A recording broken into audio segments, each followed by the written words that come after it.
Part of what I'm trying to do here is let you know about a project that we are developing and to really hear from you to help us frame sort of how the concept and how we approach the concept overall. I've learned a tremendous amount in the last 2 days, and it's been wonderful to be here, so I really appreciate the experience and the amazing hosting of all of us, but of me as well. I direct all of the evaluation activities for the Fogarty International Center at NIH. So we've been involved in this project since the beginning. I'm new to sort of thinking about it. And I'm also the project lead on several projects under a new center that we have at Fogarty. It's called the Center for Global Health Studies. And part of what that center does is projects like what this one will be that are sort of two-pronged, really looking retrospectively at an area or a program and then sort of trying to build upon the retrospective view to do some visioning for the future. So I don't have slides. I really was conceptualizing this session as a way and an opportunity for me to hear from you because you know much more than we do. And I think we would view this project as a collaboration with you and not something that we would want to impose. So I think we are at a very formative stage. We have a concept, and I'll explain what our concept is, but we haven't refined it. So we would be looking for you for input into sort of how we bring this together. So just let me tell you a little bit about what we're thinking. And again, really open to your suggestions if you have them. So given that HAPP is celebrating its 10th year, we thought that it could be useful to build on the annual evaluations and not replicate them, but to take a bit of a bigger picture view of the accomplishments of HAPP over the past 10 years, and to really think about successes, what the key challenges were, and then to sort of take that retrospective view and use it to think a little bit about the future. So the conversation you just had really is that, I think, in many ways. And really to think about, in the forward-looking view, the changing landscape and what opportunities that presents. And I think ultimately, the question we would think would be useful to hear from you about over the course of the project would be, in 10 years, what are your hopes for your journal and for the project as a whole? So what would success look like? So I had developed several questions that I thought I would lead the discussion with. I think it may not be the most useful thing for me to go through the questions that I had framed, but because I think you covered some of them. So I'm going to sort of facilitate some of the discussion, but it's not sort of the broadest scope of questions as I had planned, because I think some of that was covered and will be covered in the next session. But and then I'll talk at the very end about sort of what I plan to do and what you'll see from us, because I think what I will do is digest and feedback to you for your input post-meeting. But my first question that I was going to ask was what the greatest opportunity is sort of moving forward. And I'm wondering if anyone has any thoughts. So you framed sort of the biggest challenges or critical issues for the journals here. And they sort of present, in my mind, one could think these are the greatest areas for opportunity moving forward. I'm wondering if people agree with that. And is this list comprehensive, or would it make sense to sort of think through this more thoroughly, either now or at another time? Any thoughts? James, do you have a thought? I have, but others. So let's dig in a little bit more. I guess the second question, I have heard a lot about sustainability over the last several days. And I think looking forward, if one were to think of a longer-term view of the project and of your journal specifically, and dissemination of research in Africa more generally, what do you think we can do to ensure sustainable capacity? Are there really practical steps that you could take to sort of build sustainability into your endeavors? Does anyone have thoughts on that? I have a thought, but is this where this is on? To me, sustainability is an issue not just of bringing publications out in the future, but of curating what's already been published. And it's one of the reasons why I've been so impressed by David's efforts scanning and archiving the Ghana Medical Journal and making that available. Because a lot of publishing is not just getting a submission and then bringing it to press. It's also then dealing with the debate which follows that publication. It's dealing with providing a forum for that. It's also, in certain cases, to do with quality control and looking at expressions of concern and retractions, and also looking after that body of knowledge, making sure that that resource is available, most likely these days digitally, for the future. And I think that as AJPP moves on into the future, that role with preserving and curating what's been published is also just something to bear in mind. For me, sustainability of the AJPP journals is giving a solution what James have discussed earlier.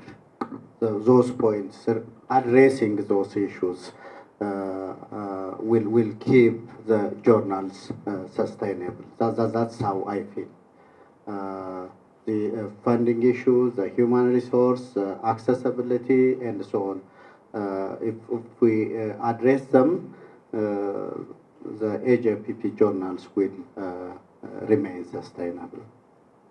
There's a couple things. One is the sustainability issue for where we are as AJPP journals. The other is how we got here. And could we have gotten here more efficiently?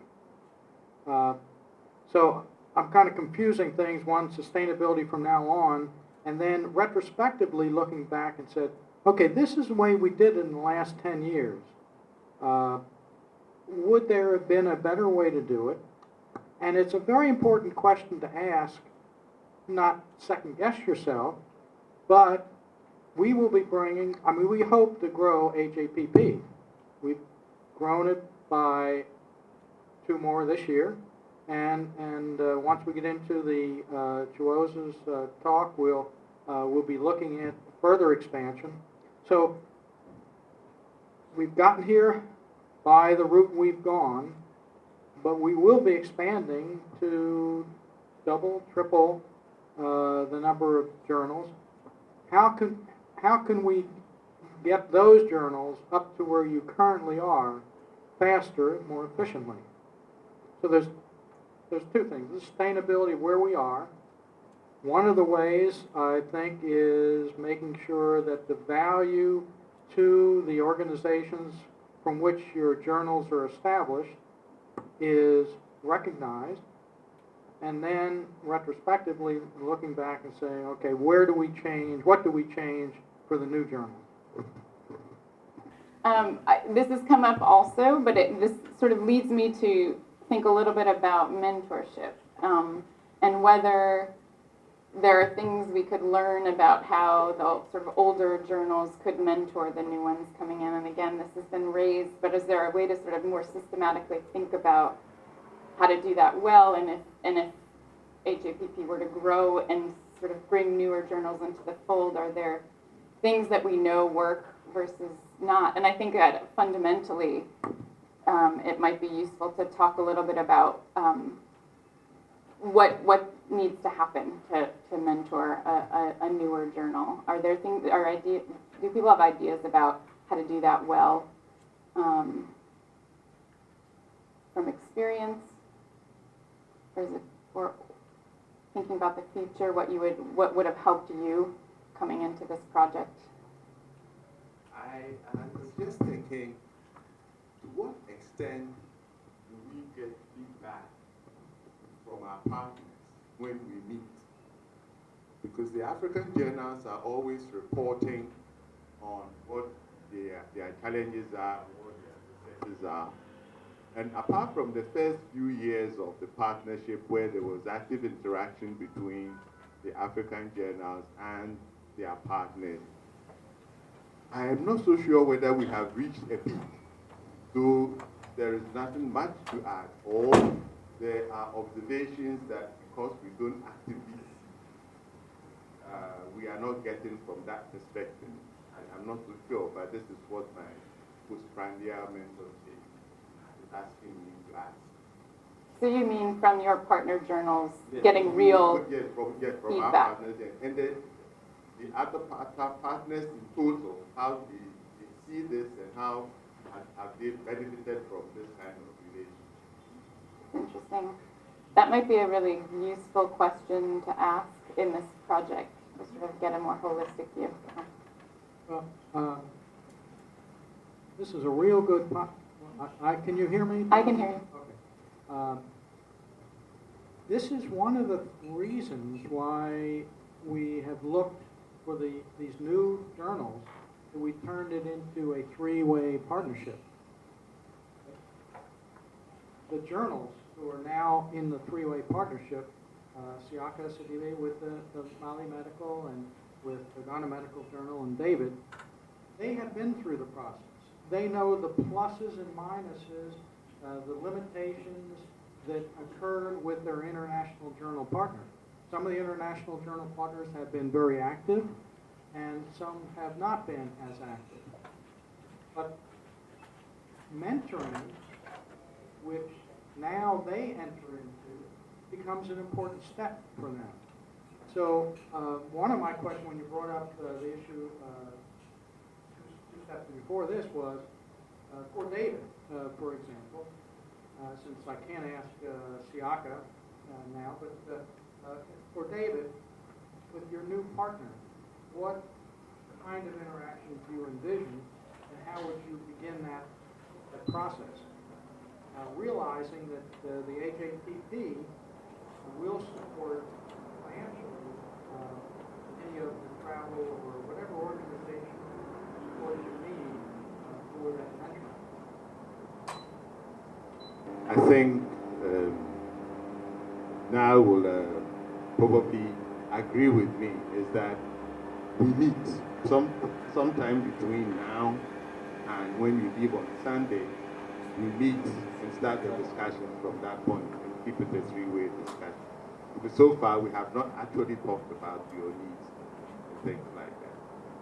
Or even like the feedback we've had on the internet or about our website.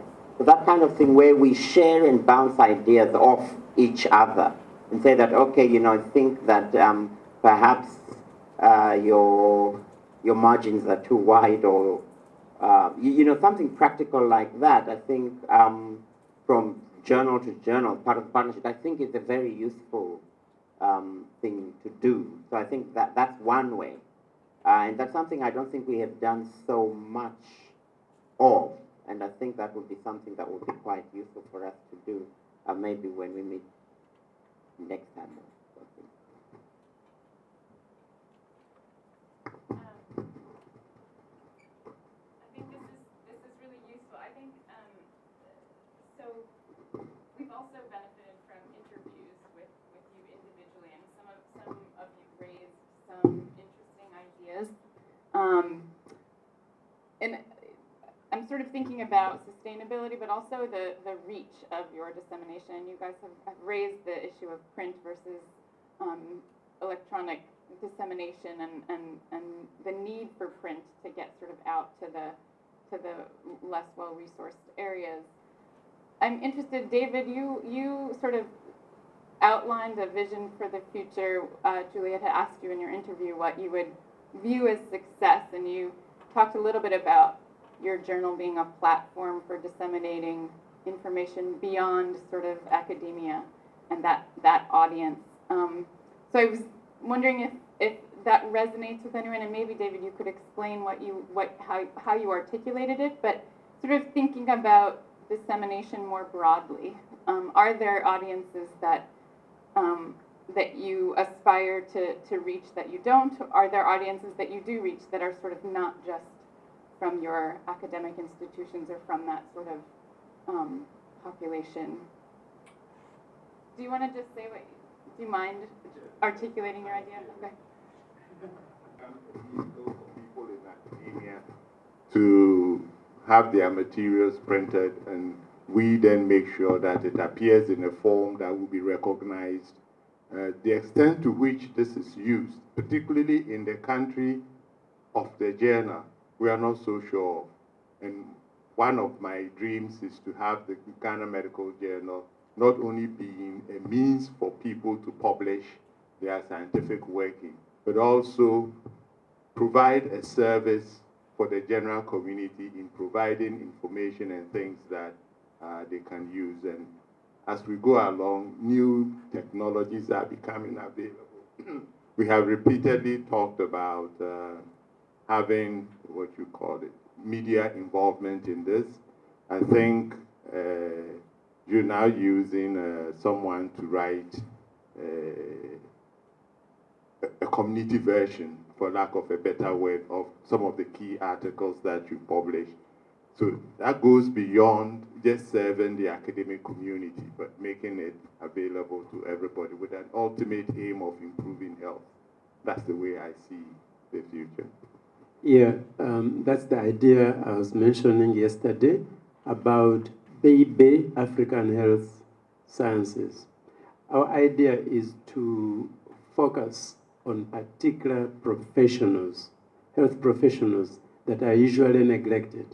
And in my country, the midwives are number one, because training of midwives was abolished. We had comprehensive nurses, and as a result, maternal mortality rocketed. Now the country wants to start training and supporting midwives.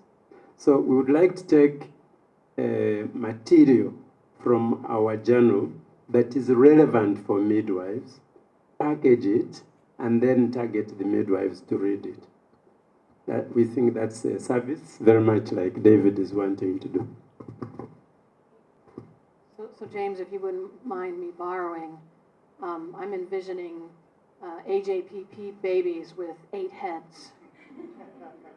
And so many countries need to educate midwives or clinical workers or other types of health professionals. Or maybe there's a reason to have the latest information on tuberculosis or HIV or malaria. So again, if we're able to have this powerful metadata-driven site that could drive people, we might be able to do more with the topical collections as well.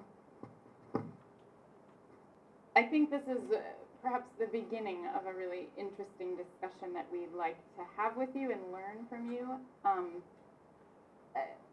And I guess I don't have a really structured sort of next steps from our side, except to say that we hope to really engage you along the way. And we need to sort of come up with a concept and think about if we were to sort of construct and illustrate a vision for the future, what would that look like? And I think how we use that is also another key question to interact with you about.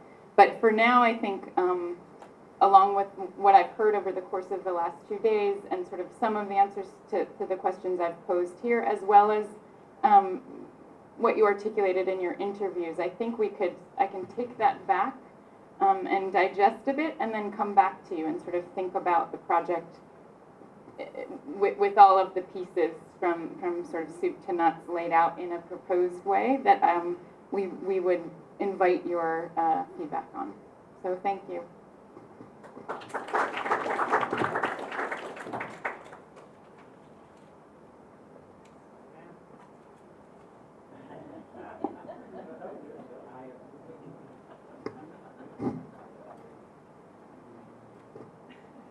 It's not that my voice doesn't carry.